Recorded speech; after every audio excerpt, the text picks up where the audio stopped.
हाँ तो भोजन कराओ क्या? ठीक है, लेकिन नौजवान को क्या करेंगे मास्टर जी? कैसे? हे राजा नैनवा मिलाइला, लेकिन देखा हम अपने सैया अपने बलमों से का कहिला और कैसे कहिला।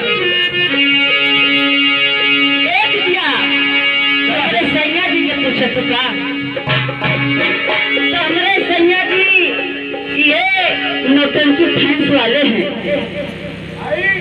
उन्हें बैठल है सामने हो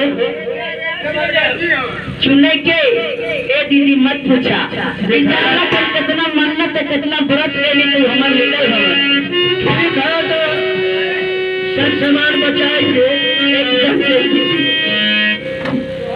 हरि हे राजा नैनवा मिलाइला, हरि हे राजा नैनवा मिलाइला, हम परदेसी गरीब से।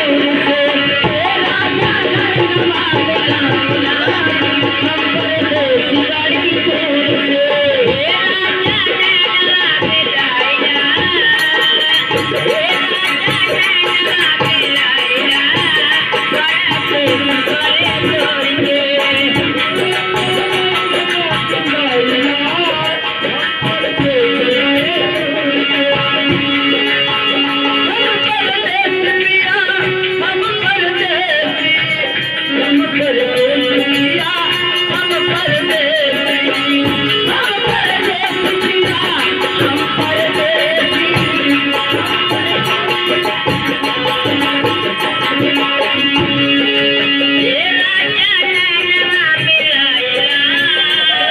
हे राजा नैनवा मिलाइला, परदेसी गरीब से।